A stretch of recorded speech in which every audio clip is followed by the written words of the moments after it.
Hello friends, एक बार फिर से इस चैनल में आपका स्वागत है। आज के वीडियो में देखिए डेली यूज इंग्लिश सेंटेंसेस क्या है। कई बार हम सेंटेंस बोलते हैं पढ़ना होता तो पढ़ लिया होता, मतलब कि अगर किसी को कोई व्यक्ति को कोई काम करना होता तो वो अब तो कर चुका होता। इसको ऐसे भी बोल सकते हैं अगर उसे पढ़ना होता तो पढ़ लिया होता। तो ये दोनों का ही अर्थ सेम होगा, अगर लगाते हैं या इसमें अगर नहीं लगा है। ठीक है, नेक्स्ट है खाना होता तो खा लिया होता, अगर उसको जानना होता तो जा चुके होते। अगर उनको, ठीक है, ये उनको वर्ड है। अगर हमें पत्र लिखना होता तो लिख चुके होते, अगर उसे भोजन बनाना होता तो बना चुकी होती। तो इस प्रकार के जो सेंटेंसेज है उनको बनाने के लिए जो स्ट्रक्चर चाहिए वो हम इस वीडियो में देखेंगे। तो चलिए शुरू करते हैं।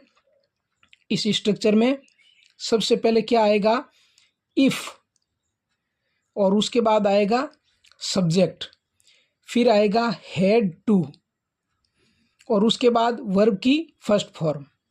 ठीक है, उसके बाद आएगा सब्जेक्ट, फिर आएगा वुड हैव,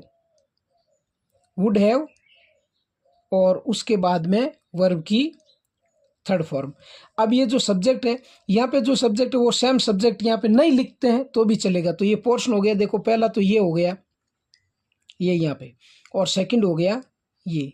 इसमें सब्जेक्ट है वो ये दूसरे नंबर पे जो है वो ऑप्शनल है। अब हम सेंटेंस बनाएंगे।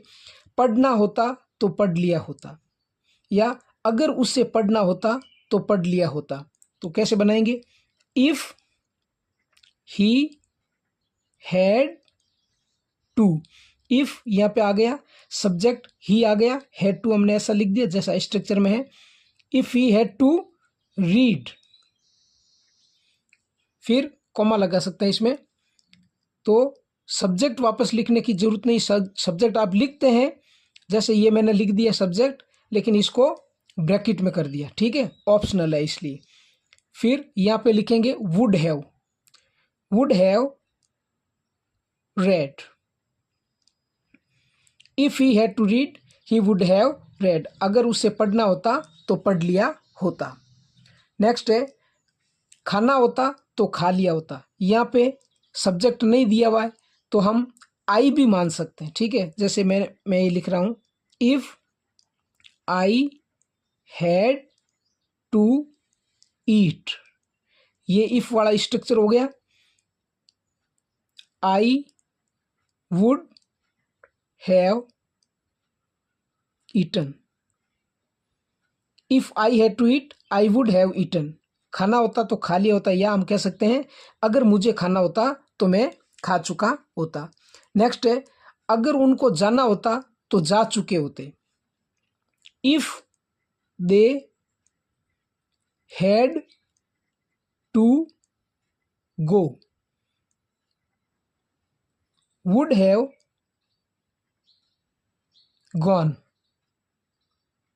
अब देखिए वापस दे जो सब्जेक्ट है वो मैंने यहाँ पे यूज नहीं किया है, लेकिन इसका मतलब फिर भी यही निकलेगा। If they had to go would have gone, अगर उनको जाना होता तो जा चुके होते। नेक्स्ट है अगर हमें पत्र लिखना होता तो लिख चुके होते।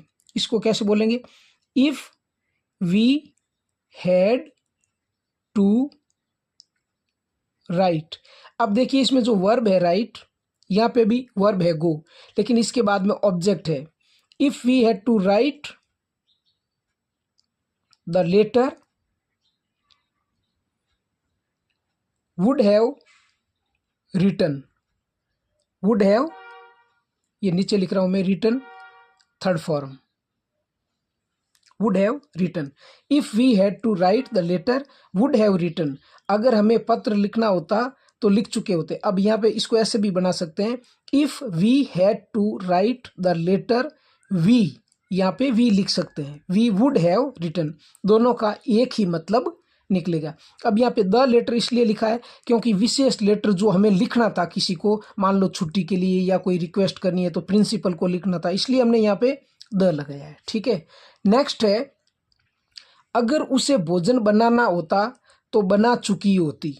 तो फ्रेंड्स इसका ट्रांसलेशन इंग्लिश में क्या होगा ये आपको बना के कमेंट बॉक्स में लिखना है। तो फ्रेंड्स ये था आज का वीडियो, उम्मीद है आपको पसंद आया होगा।